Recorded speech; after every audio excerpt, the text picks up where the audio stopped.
Alright guys, this is the Nitecore Concept 1 on its highest mode.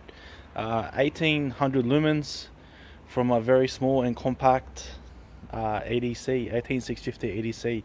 I've got a freshly charged Samsung 25R in here, so I know I'm pretty much getting the best current out as I can. Basically right now, you got to hold the button down to get it on maximum mode, and it's getting really hot. But by having to hold the button down to get maximum output, it kind of works in its favor because you're drawing heat away from the LED, which is safer for the LED. We'll run through modes, and it's got a bit of a pain in the ass UI because there's only a single button light. So we'll run through the UI. Now it's starting to get really toasty.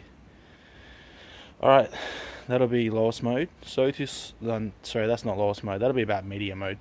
To cycle through the modes, I've got to turn it off and then on. Still learning this UI. And that's highest mode there again. Turn it off, turn it on. You got to do it like you got to turn it on and then you got to hold it. That's cycling through modes there. So that'll be lowest. I'll stop on a low mode.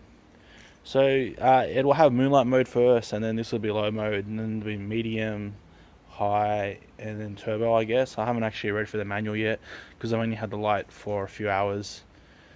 So even if you hold down to cycle modes now, you can't. It's just going to go straight to turbo. So you got to flick it off, and you got to flick it back on and hold it to cycle modes. It's not the worst UI. I've actually seen quite a few lights like this lately, so it's not too bad. We're standing like right back at the fence right now, so to that fence is about 25 meters away at the furthest point, so not bad. I've got a few other lights out here to compare it to, and we shall do that because this thing is starting to burn my fingers right now. Alright guys, so before we compare it to another light, this is just on high mode. So to get to turbo, I'm pretty sure you can only get to turbo by pushing and holding, but high mode is still pretty good output actually. You can see it's kind of ramping down now slowly. The light is like fairly hot. It is kind of too hot for me to touch the head, so you would expect it to be ramping down. It only weighs 69 grams I think. You can see it at the tree at 100 meters, pretty easy. Now we'll put on turbo mode, and you can see it lights up the tree like daytime. Even at 100 meters, even though it's super floody, it still does a really good job.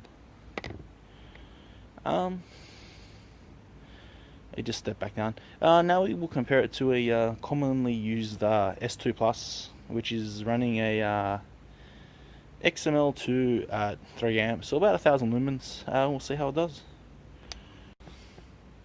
Alright guys, so this is the S2 Plus on. You can see, you'll be able to tell the difference from the tint.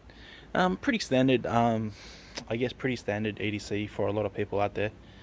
Now we'll turn the Concept 1 on to the left and keep the S2 Plus on to the right. So that's, whoops. That's turbo mode on the Concept 1, and that's the highest mode on the S2 Plus. So you can see it demolishes the S2 Plus really easily. You can still tell the color difference because there is quite a color difference. Wow, this Concept 1 gets really hot. Oh, smoking. Alright lads, now we've got the BLF A6 on. These should be not the same amount of lumens, but they shouldn't be too far apart. I think the main difference here is going to be the tint. The tint on the BLF A6, which is on right now, is about 4500K I think.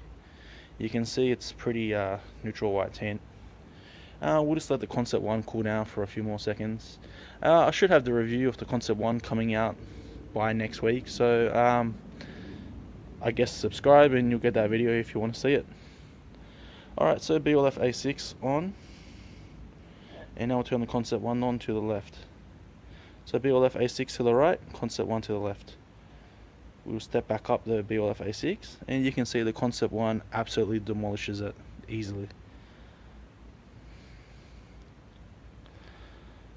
So you can see if I do put the BLF A6 and the Concept 1 beams close together, you can see like that they are similarly matched, kind of, but the Concept 1 still does have the BLF A6, and they both get very, very hot, that's for sure. Alright, now literally the Concept 1 is now way too hot for me to hold. I actually brought out the Polaris G30 also, and we'll try that and see how it does against the Concept 1. Alright lads, now we've got the Polaris G20 on. Basically, I don't use this light that much. I got a review on it. I can link that in the description if you want to watch it. It's supposed to be 3000 lumens. I think I tested mine at 2800, so it was fairly close to the 3000 that they said. So I'm expecting this thing to kind of blitz the Concept 1, but there is quite a big difference in size and also beam pattern. I think the Concept 1 has a much more usable beam. So I'm going to both push and hold turbo modes for both of them just to make it fair. So we'll turn this down. I think if I push and hold now, I should go turbo mode still. Yeah, it's turbo mode there.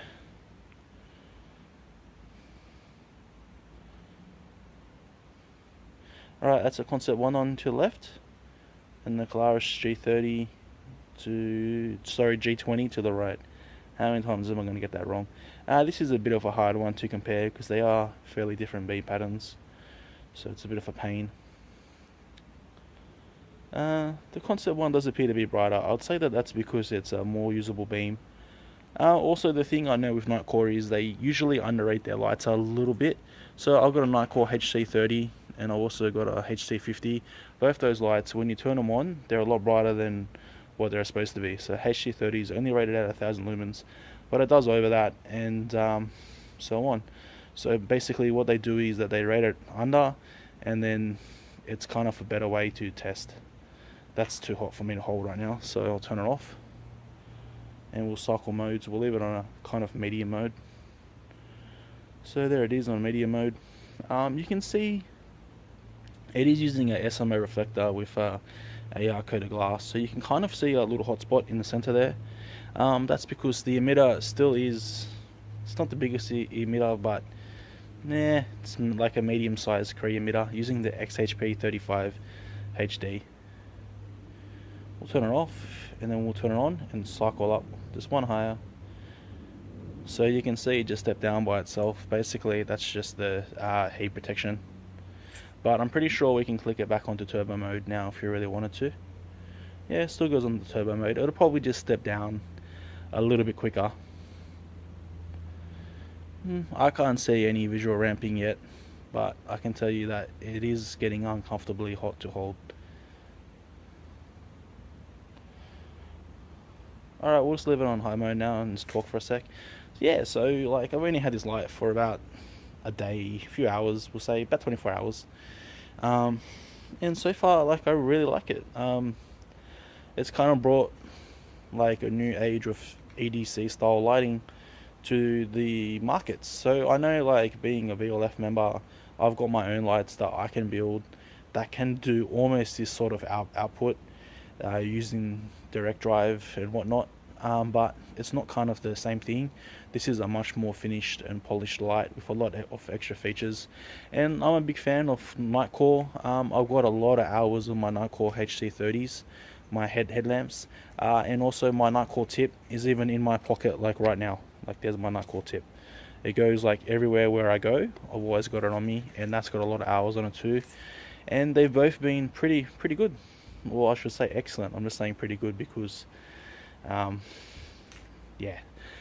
So I know, like, when you're buying Nitecore, you're pretty much getting good quality.